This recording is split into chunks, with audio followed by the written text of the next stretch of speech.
몸의 건강이 중요하죠. 우리의 몸의 건강이 중요합니다. 그러나 더불어서 정말 중요한 것이 우리의 영혼의 건강 아닌가 생각합니다. 그래서 하나님께서 우리에게 채워주시는 은혜가 없으면, 하나님께서 우리에게 채워주시는 이 말씀이 없으면 우리가 주변 상황에 따라, 주변에서 들리는 소리, 우리 몸의 연약함에 따라 불안해지고 흔들리고 나약해지는 것 같습니다. 그러나 성경에 보면 사도 바울은 신라와 함께 감옥에 갇혔을 때에도 오히려 찬양이 터져 나왔잖아요. 몸은 아프고 고통스러웠지만 오히려 입술에서, 마음에서는 감사와 기쁨이 흘러넘쳤다. 또 다니엘 같은 경우를 보십시오. 그의 대적자들이 그를 모함해서 꼭 죽을 수밖에 없는 사자굴에 던져졌는데도 그곳에서 두려워하지 않고 담대했던 이유, 그것은 바로 하나님의 말씀으로, 하나님의 은혜로 강건했기 때문이 아닌가 생각합니다. 그래서 데살로니가전서 5장 16절에 우리가 너무나 잘 아는 말씀, 5장 16절부터 18절 같이 한 목소리 한번 읽어보겠습니다. 시작. 항상 기뻐하십시오. 끊임없이 기도하십시오. 모든 일에 감사하십시오. 이것이 그리스도 예수 안에서 여러분에게 바라시는 하나님의 뜻입니다.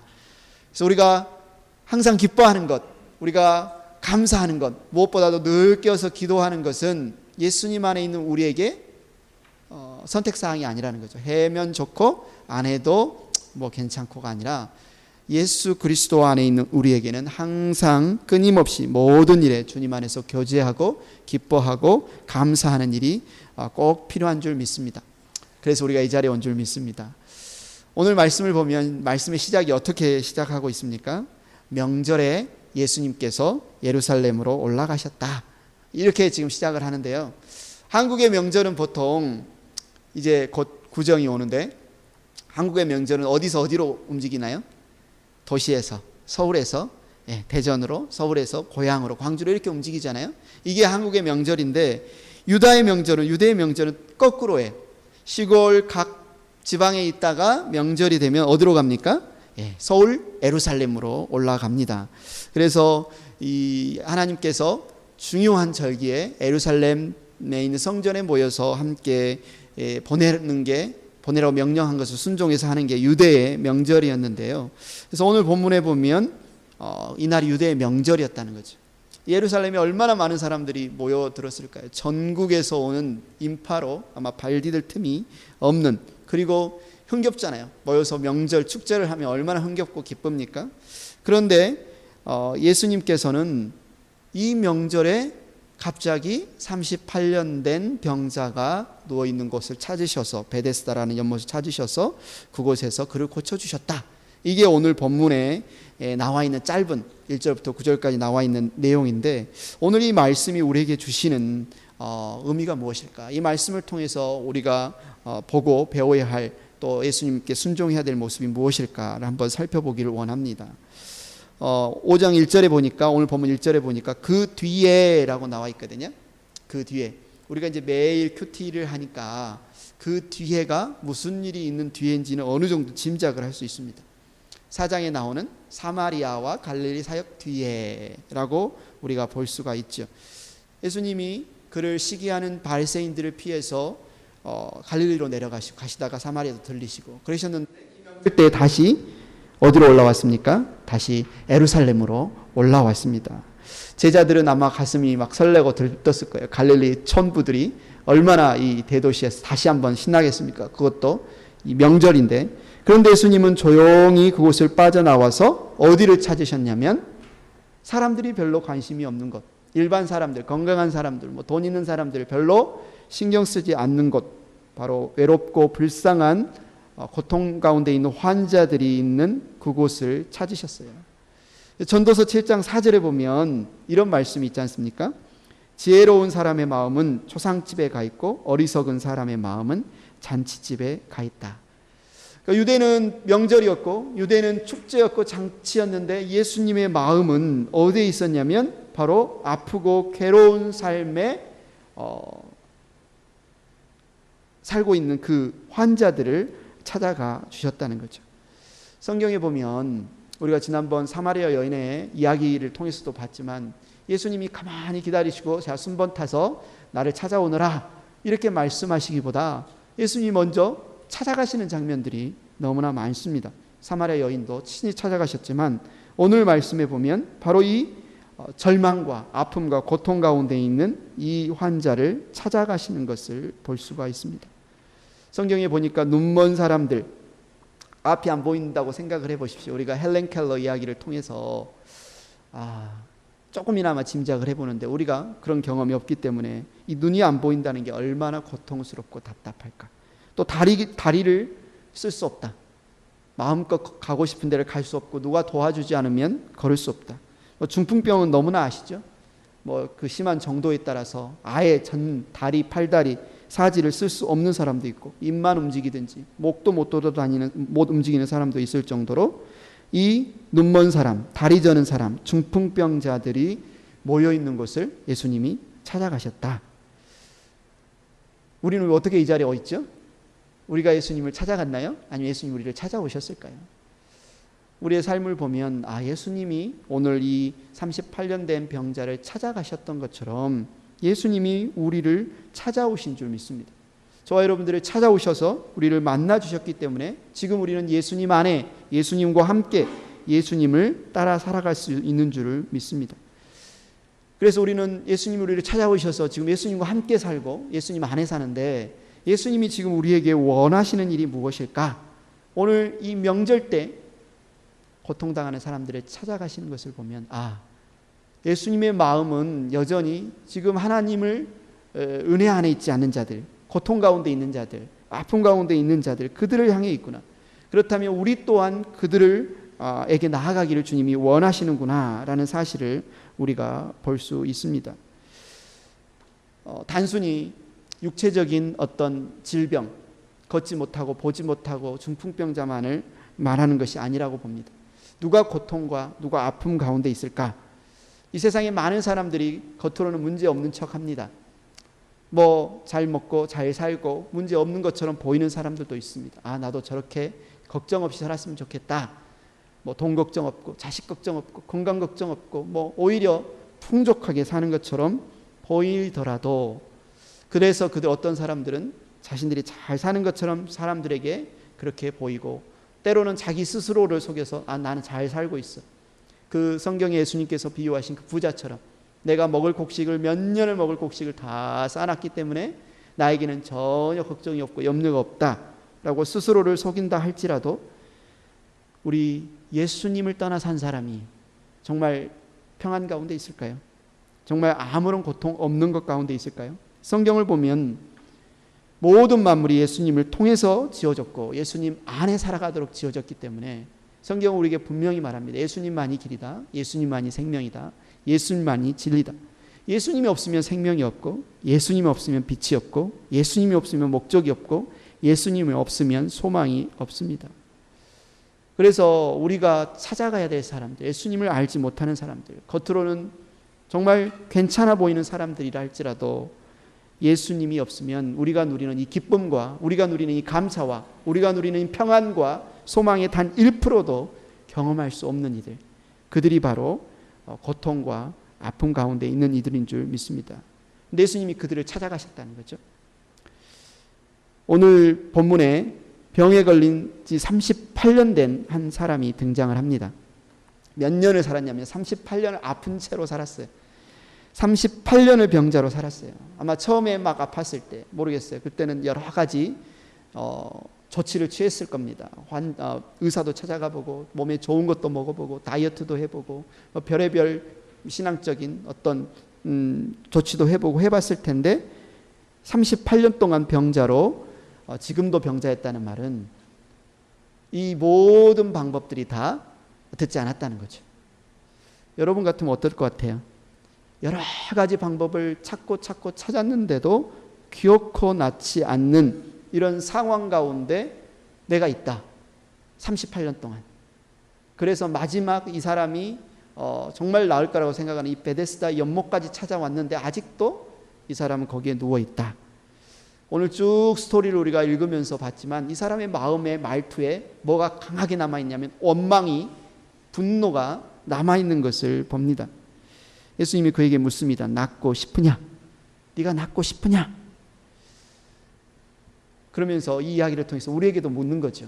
너희가 낫고 싶으냐?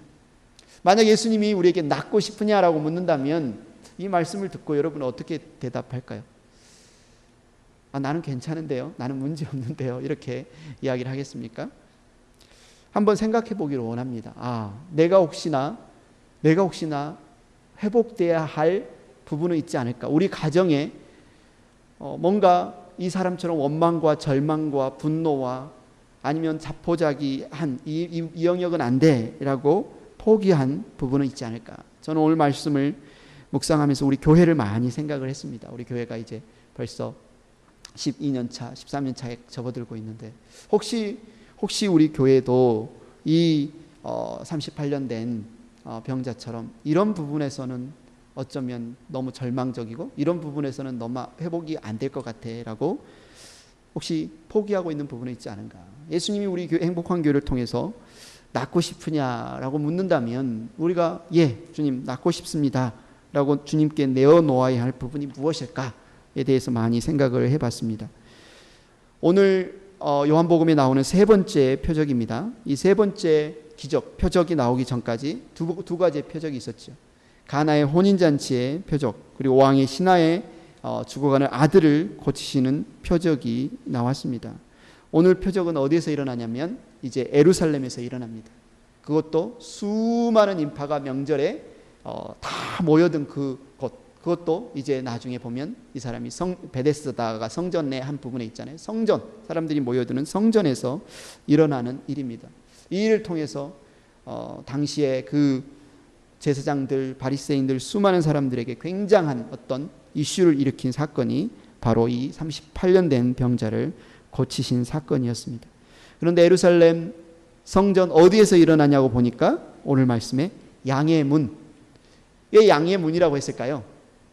당연히 양과 관련되어 있기 때문에 양의 문이라고 이름을 지었죠. 이 양의 문 곁에 베데스다라는 연못이 있었는데 그곳에서 오늘 이 사건이 일어나는데 이 양의 문은 예루살렘 성 북쪽에 있는데 당시 이제 하나님께 제사를 드리는 양들 이 염소가 들어가는 그 문이 바로 이곳이었어요. 그래서 이곳의 이름을 양의 문이라고 지었고 느헤미야가 이 예루살렘 성벽을 재건할 때 가장 먼저 수축하기가 시작한 곳이 바로 이 양의 문이었던 거죠. 성전에서 양은 어디였을까요? 당연히 하나님께 제사를 드리고 예배를 드릴 때 이 양을 쓰죠.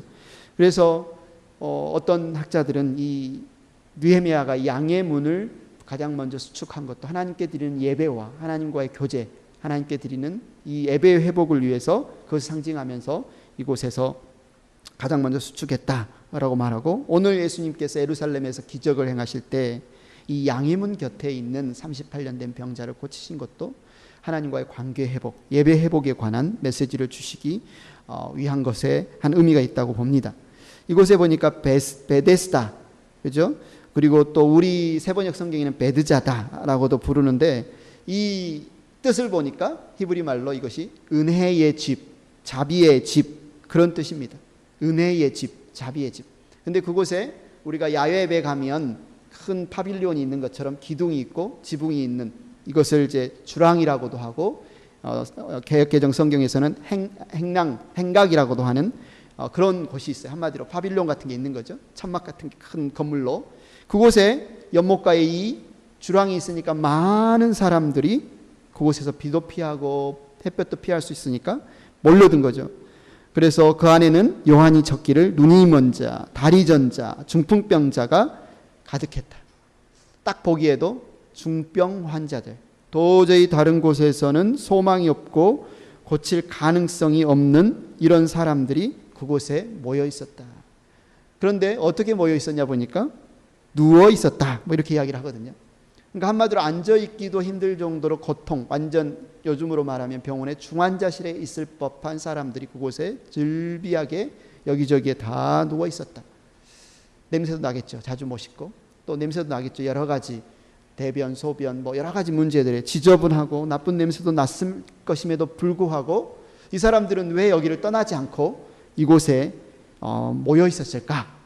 오늘 말씀을 보니까 그들이 모여 있었다라고 하면서 가로를 쳐서 뭐라고 설명을 하고 있냐면 가끔 천사들이 그 연못에 내려와 연못에 물을 움직이는데 그때 가장 먼저 그 연못에 들어가는 사람의 병이 낫는다고 카더라. 한마디로 그런 소문이 있었기 때문에 사람들이 그곳에 몰려들었다는 거죠. 다른 곳에서는 소망이 없기 때문에 그 소문 한 가지를 붙잡고 사람들이 이곳으로 몰려들었습니다. 진실인지 거짓인지 알지 못하지만 그 가능성 하나를 붙잡고 사람들이 이곳에 몰려들었어요. 미국에서도 그런 소문이 있었다고 하죠. 캘리포니아에서 엄청난 금광이 발견돼서 누구나 그곳으로 가면 골드러시라고 하죠. 엄청난 부자가 된다. 그 금을 캐서 부자가 된다. 그래서 수많은 사람들이 그쪽으로 이렇게 서부 개척을 하면서 초창기 1849년도 그때부터 이주를 했는데 어떤 연구가들은 그렇게 말합니다. 실제로는 캘리포니아에 그렇게 금이 많지 않았다. 그런데 어떤 사람들이 캘리포니아를 개발하고 많은 사람들을 정착시키기 위해서 이런 이제 소문을 냈다는 거죠. 그래서 많은 사람들이 금광을 바라고 금을 바라고 그곳으로 몰려오게 만들었다. 그런데 어쩌면 이 베데스다 역시 실제인지 진실인지 알지 못하지만 이런 소문들이 사람들에게 야, 나도 그곳에 가면 나을 수 있겠구나 하고 많은 사람들이 몰려들었는데 그곳에 몰려든 사람에게 있어서 유일한 희망은 뭐냐면 다른 사람보다 제일 먼저 들어가야만 그래도 기회를 잡는 거예요. 여러분, 그곳에 많은 사람이 있는데 순번표를 타서 들어가는 것도 아니고 그래서 한 10일을 기다리면 한 달을 기다리면 1년을 기다리면 내 차례가 돌아온다 이런 게 아니고 누구든지 가장 먼저 들어가는 사람이 병이 낫는다라고 생각하면 제대로 잘 수 있겠어요? 언제 물이 동해서 언제 그곳에 뛰어들어가야 될지 모르는데 늘 강박관념과 남보다 먼저 들어가야 된다는 그런 긴장감에 짓누르며 살지 않았겠어요? 같이 아픈 처지에 같이 고통스러운 처지에 어쩌면 그 누구보다 서로를 이해할 수 있는 사람들이었음에도 불구하고 사실은 또 한편으로는 누구예요? 경쟁자죠. 경쟁자입니다. 저보다 조금만 더 들어가면 저 사람이 나을 수 있는데 그래서 몸을 제대로 움직일 수 없는 사람들이 모여 있었음에도 불구하고 고통스러운 사람들이 모여 있었음에도 불구하고 서로에게 늘 긴장관계와 서로에 대해서 경쟁관계를 갖는 그런 곳이 바로 이 베데스다였다는 거죠. 누가 더 유리해요? 안 보이는 사람보다 보이는 사람이 유리하고 걷지 못하는 사람보다 걷는 사람이 더 유리하고 그래서 가장 육신의 절망적인 고통과 아픔 때문에 그것을 낫기 위해서 이곳에 왔는데 사실은 아픈 사람이 혜택을 받는 게 아니라 더 고통스러운 사람이 혜택을 받는 게 아니라 어쩌면 더 건강하고 더 문제없고 더 잘 움직이고 더 잘 볼 수 있는 사람이 먼저 뛰어들어가서 모르겠어요. 그 사람 피부병 때문에 왔는지 아니면 팔이 삐어서 왔는지 모르겠지만 그런 사람들이 막 들어가서 혜택을 받다는 거죠. 이 사람들이 보기에. 이 곳의 이름은 은혜의 집, 자비의 집, 치료의 장소였지만 실제는 뭐였냐면 오히려 무자비한 경쟁과 무자비한 어쩌면 시기와 무자비한 어떤 긴장과 강박관념에 휩싸인 장소가 바로 이 베데스다와 같을 수 있었다. 어쩌면 베데스다는 이 세상이 이 베데스다와 가장 많이 닮은 것 같습니다. 이 세상의 삶이 요구하는 것은 다른 사람들보다 더 한 발자국 앞서야 된다. 다른 사람들보다 더 뛰어나야 된다. 다른 사람들보다 더 좋은 대학, 다른 사람들보다 더 일찍 일어나서 경쟁해서 이겨야만 더 나은 복과 더 나은 행복과 더 내가 원하는 것을 성취할 수 있다라고 주장하는 것이 이 세상 아닙니까?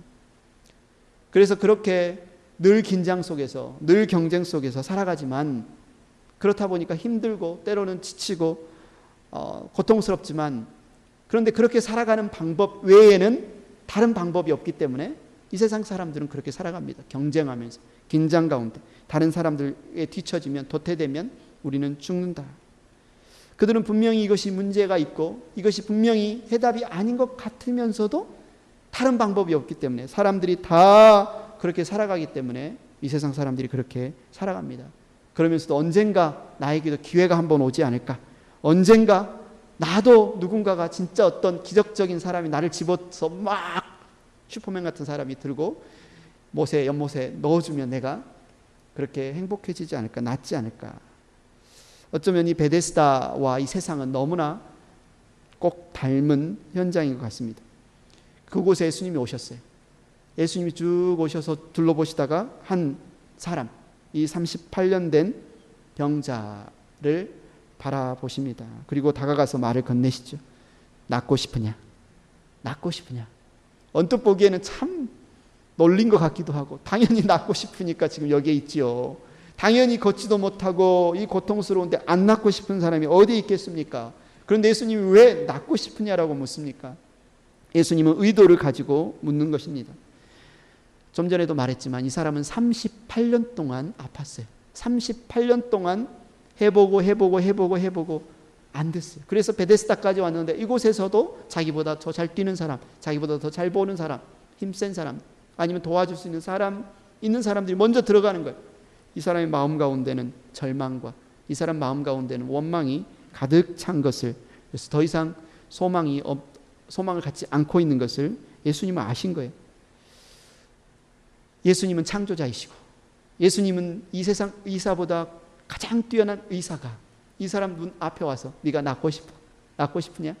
묻는다면 우리 같으면 말만 하면 낫고 싶습니다 하면 100% 나을 수 있는 가장 확실한 의사의 질문인데, 우리 같으면 낫고 싶습니다라고 말할 텐데 이 사람은 아주 엉뚱한 대답을 합니다.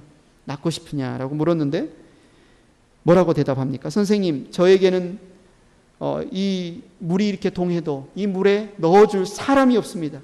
그래서 저 혼자 가려고 애쓰는 동안에 다른 사람들이 다 이 연못에 들어가 버립니다. 예수님이 지금 고쳐주시려고 낫고 싶으냐라고 물어보는데 그 질문에 낫고 싶습니다라고 답하는 것이 아니라 이 사람은 굉장히 엉뚱한 대답, 나를 도와줄 사람이 없다. 그곳에 지금 꽂혀서 이야기를 하고 있습니다.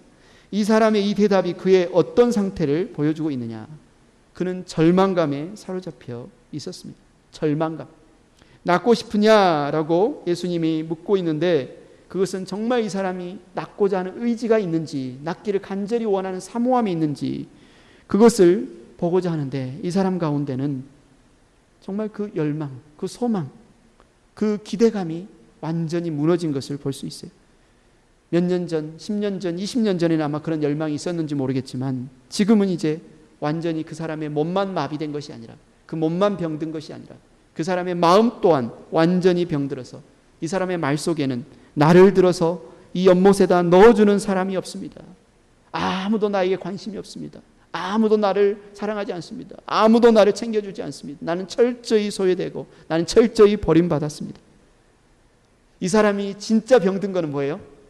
몸의 병보다 마음의 병이 완전히 더 심한 거죠. 그 병이 뭐냐면 절망감이라는 병입니다. 안 돼. 뭘 해도 안 돼. 아무리 해도 안 돼. 도저히 안 돼. 이 절망감, 이 세상 사람들에게 정말 무서운 것은 육신의 병보다 더 무서운 것은 바로 이 절망감입니다. 이 절망감이 결국은 죽음에 이르게 하는 병이죠. 우리가 한번 우리 스스로에게 한번 질문을 던져볼까요? 우리에게 있어서, 우리 가정에나 우리 자신에게나 우리 교회에게 있어서, 우리 일터에 있어서 혹시 여러분 절망하고 있는 부분이 있습니까? 해봐도 안 되더라. 이 부분은 안 될 것 같아. 그렇다면 우리 주님께서 지금 우리에게 묻고 계십니다. 낫고 싶으냐? 안 된다고 우리가 생각하지 말고 정말 주님의 이 질문에 우리가 답해봤으면 좋겠습니다. 우리 모두는 믿음의 주여 온전케 하신 예수 그리스도를 바라보면서 낫고 싶으냐? 이 질문에 예, 낫고 싶습니다 라고 대답을 해야지, 이해 안 돼서, 이게 없어서, 이 부분이 부족해서 안 될 것 같습니다, 안 됩니다 라고 대답하지 않기를 원합니다. 그는 절망감에 빠져 있었고요. 두 번째, 그는 고정관념에 사로잡혀 있었습니다. 그는 자신의 병에서 구원받는 방법은 단 한 가지다 이렇게 생각하고 있었어요. 그게 뭐냐면 바로 이 연못 속에 들어가는 거다. 이 사람에게 있어서 자기가 구원받을 방법, 자신의 육신이 깨끗하게 될 방법은 자기가 잘 알고 있다고 생각하는 거예요. 이게 답이야. 그 답은 바로 이 베데스다 연못에 들어가는 거야. 문제는 나를 이곳에 넣어줄 사람이 없다는 거야. 이렇게 생각하고 있었다는 거죠. 이 사람의 구원과는 베데스다 연못이에요. 진짜 구주가 앞에 오셨는데, 진짜 창조주가 앞에 오셨는데, 자신을 지으시고 자신을 구원할 생명의 길, 진리의 길, 은혜의 길 앞에 오셨는데 그걸 보지 못하고 38년을 허비하면서 베데스다만 바라보고 있었던 사람이 여전히 구주를 바라보지 못하고 베데스다만 지금 바라보고 있다는 거죠. 이 사람의 고정관념, 자신이 맞다고 생각하는 것, 자신이 생각하는 게 답이라고 생각하는 것, 그것이 깨지지 않는 한 이 사람은 주님을 바라보지 못하겠죠. 저와 여러분 가운데 그런 고정관념이 있지 않습니까? 내가 다 안다. 내가 다 안다. 살아봤는데 내가 다 안다. 해봤는데 내가 다 안다. 내가 알기에는 이게 답이다. 이게 옳다. 어떤 그런 나의 주장, 나의 고정관념, 주님은 우리에게 혹시 말씀하고 있지 않습니까? 특별히 2020년 행복한 교회 표어가 주님께 묻고 순종하는 한 해, 순종하는 제자의 삶인데 주님께서 우리에게 묻고 있지 않을까요? 네가 답이라고 생각하는 것도, 네가 안다고 생각하는 것도 내려놓고 나한테 물어봐라. 나한테 물어봐라. 내가 알려주겠다. 우리가 이렇게 기도하기를 원합니다. 하나님이여, 나의 눈을 밝혀주셔서 전에 보지 못한 것을 보고 내게 능력을 주셔서 전에 하지 못한 것을 하기를 원합니다. 주님, 저는 잘 모릅니다. 주님, 저는 어리석습니다. 주님, 저는 연약합니다. 그러나 주님은 창조주이시고 주님은 지혜로우시고 주님은 전지하시고 주님은 전능하시기에 제가 주님께 묻습니다. 주님, 제가 어떻게 할까요? 주님, 우리 가정이, 우리 일터가, 우리 교회가 어떻게 해야 할까요? 주님, 알려주십시오. 이렇게 주님 앞에 나아가서 주님께 답을 구하는 저와 여러분이 되기를 원합니다. 여러분 모세를 아시죠? 호렙산에서 양을 치고 있을 때, 미디안 광에서 양을 치고 있을 때 호렙산 떨기나무에 불타는 불빛을 보이시면서 하나님께서 모세를 부르시고 그에게 이렇게 명령하십니다. 이제 나는 너를 바로에게 보내어 나의 백성 이스라엘 자손을 이집트에서 이끌어내게 하겠다. 사명을 주시죠. 자신의 민족을 구원하려고 애썼던 젊은 모세가 실패하고 이제는 미디안 광야에 있는 그에게 하나님께서 답을 주십니다. 내가 하겠다. 네가 가라. 내가 하겠다. 네가 가라. 이렇게 말씀하시는데 모세는 어떡합니까? 주저주저합니다. 주저주저합니다. 하나님, 내가 누구입니까? 나는 전에 이집트 사람을 쳐 죽이고 살인자가 되어서 지금 도망하는 도망자가 아닙니까? 하나님 말씀하시죠. 내가 너와 함께 할 것이다. 주님, 그런데 누가 나를 보냈다고 말합니까? 여호와 하나님, 즉 스스로 있는 자가 보냈다고 하여라. 아, 그래도 안 믿으면 어떡하죠? 그렇게 말했는데도 안 믿으면 어떡하죠? 이적을 행할 능력을 주겠다. 지팡이를 던지면 뱀이 되고 손을 네 품에 넣었다 빼면 문둥병이 생겨날 것이다. 또 주저합니다. 모세가 또 주저합니다. 그런데 하나님, 나는 말을 잘 못해요. 저는 말을 더듬습니다. 입이 뻣뻣하고 혀가 둔해서 제가 말도 잘 못하는데 주님, 괜히 헛고생하지 마시고 딴 사람 보내세요. 저는 그냥 포기하세요. 계속 주저하는 모세를 하나님이 뭐라고 책망하십니까? 주님께서 그에게 말씀하셨다. 누가 사람의 입을 지었느냐? 누가 말 못하는 일을 만들고 듣지 못하는 일을 만들며 누가 앞을 볼 수 있는 사람이 되게 하거나 앞을 못 보는 사람이 되게 하느냐? 바로 나 주가 아니더냐? 그러니 가거라. 내가 말하는 것을 내가 돕겠다. 내가 할 말을 할 수 있도록 내가 너에게 가르쳐 주겠다. 모세의 고정관념은 뭐였어요? 나는 부족하다. 나는 부족하다. 나는 실패했다. 나는 말을 못한다. 아, 그 사람들은 너무 마음이 굳고 단단해서 내가 무슨 말을 해도 믿지 않을 거다. 아, 그때도 살인자가 되어서 도망쳤는데 내가 가서 어떻게 출애굽이라는 이 거대한 구원 계획을 어떻게 인도하냐. 나는 안 된다. 이게 바로 모세의 고정관념이었어요. 그런데 그 생각의 기준이 뭐였냐면 자기 생각이었다는 거죠. 자기 판단이었다는 거죠. 자기가 생각하기에 자기의 경험으로 하나님이 행하시겠다고 약속하신 일을 제안합니다. 안 됩니다. 안 될 겁니다. 못합니다. 못할 겁니다. 물론 모세는 못합니다. 모세 개인의 힘으로는 절대 할 수 없어요. 그런데 하나님이 무엇을 약속하고 있습니까? 내가 하겠다. 내가 힘을 주겠다. 내가 계획했다. 내가 너를 통해서 일하기를 원한다. 그럼 이제 모세는 뭐만 하면 됩니까? 하나님만 바라보면 되죠. 하나님의 말씀만 들으면 됩니다. 하나님께 순종하기만 하면 됩니다. 그런데도 그 하나님 바라보기를 거부하고 모세가 자신의 고정관념, 그걸 계속 주장하고 있었다는 거죠. 이 38년 된 환자는 절망감에 사로잡혀 있었고 고정관념에 사로잡혀 있었고 또한 분노에 사로잡혀 있었습니다. 예수님이 낫고 싶으냐라고 물었는데 이 사람이 뭐라고 대답합니까? 남들이 나보다 먼저 모세 들어갑니다. 남들이 먼저. 내가 더 먼저 왔는데, 내가 더 먼저 왔는데, 내가 저 사람보다 10년, 5년, 일주일 더 먼저 왔는데, 나보다 뭐 앞서 들어가면 나중에 왔는데, 나중에 와가지고 옆에 사람들한테 도움 청해가지고, 자기 지인들한테 도움 청해가지고 내 차례인데 나보다 먼저 들어갑니다. 이 사람 말 속에 분노가 담겨 있습니다. 이 사람 말 속에 사람에 대한 상처와 원망이 담겨 있습니다. 어쩌면 이 38년 된 병자가 여전히 이곳에 누워 있는 것은 무한 경쟁 사회에서 탈락한 사람이죠. 이 세상은 무한 경쟁에서 탈락한 사람들을 신경 쓰지 않습니다. 어쩌면 우리 안에도 그런 상처가 있을 수 있습니다. 해봤는데 나보다 더 힘센 사람이, 나보다 더 똑똑한 사람이, 나보다 더 건강한 사람이, 나보다 더 사업수완이 좋은 사람이 앞서가더라. 그리고 지고 패배하고 넘어진 사람들에 대해서 이 세상에 눈길조차 주지 않더라. 뭐든지 뭘 가져야, 뭐든지 뭘 보여줘야 이 세상에서는 알아주고 이 세상에서는 인정해 주더라. 그래서 뭔가 우리 가운데 실패와 아니면 이런 실패에 대한 두려움 때문에 얼마나 많은 사람들이 우울증과 얼마나 많은 사람들이 두려움, 공포에 사로잡혀 살고 있습니까? 요즘처럼 경기가 어려울 때 목장 모임을 해보면 어떤 분들이 과연 막 조금만 장사가 돼도 거기에 막 치고 새롭게 들어오는 도넛 가게들이, 그래서 새롭게 들어오는 던킨 도너스 때문에 반토막이 나는 어떤 비즈니스, 이런 상황을 보면서 허탈감, 분노, 사람을, 비즈니스를 전혀 신경 쓰지 않고 자기 이익만 채우면서 언제든지 내 옆에 들어와서 내가 이루어놓은, 오랫동안 이루어놓은 성과를 다 빼앗아갈 수 있는 그런 상황. 그래서 얼마나 사람들이 절망합니까? 허탈해합니까? 우리도 종종 그런 감정을 조금 느끼죠. 예배당이 없다는 서름, 이런 것들 좀 느끼잖아요. 나가라고, 돈 좀 달라고 하면, 우리 건물이 있었으면 그런 생각 안 들 텐데, 그런 서름 안 겪을 텐데, 이런 감정에 우리가 얼마나 쉽게 휩싸일 때가 많습니까? 그래서 내 마음속에 그 사람을 원망하고, 어떤 그 교회를 원망하고, 어떤 그 상대를 원망하고, 어떤 그 비즈니스를 원망할 때가 얼마나 많습니까? 해결책이 뭐예요? 우리가 건물을 사면 됩니까?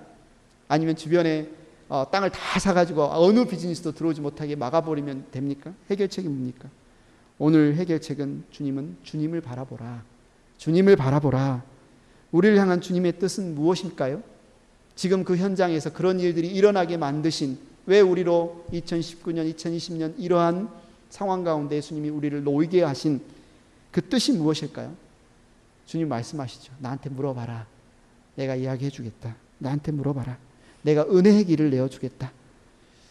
주님은 우리를 이끄시기를 원하시고, 주님은 우리를 인도하시기를 원하시고, 우리의 삶의 모든 여정 가운데 일어나는 모든 일들, 하나님을 사랑하는 자, 그 뜻대로 부르심을 입은 자들에게는 모든 것이 합력하여 선을 이루십니다.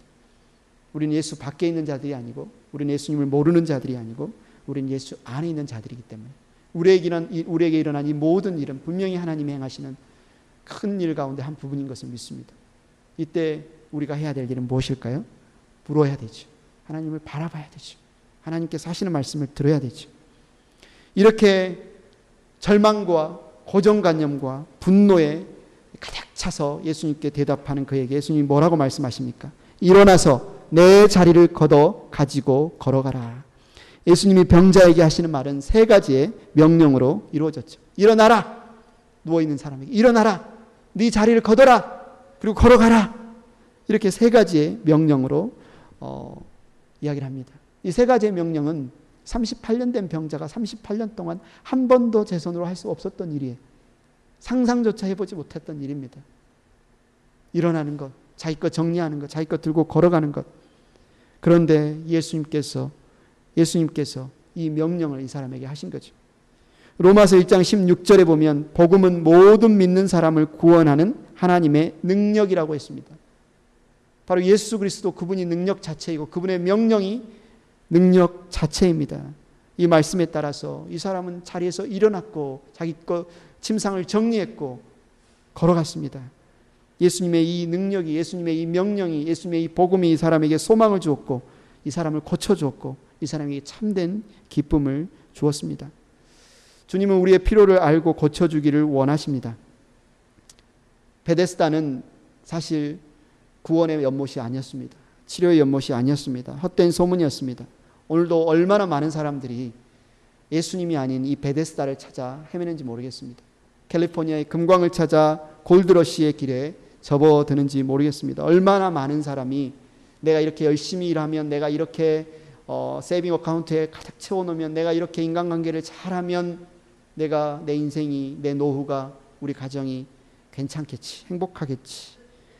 거짓 베데스다 연못을 바라며 자신의 인생을 허비하고 있는지 모르겠습니다.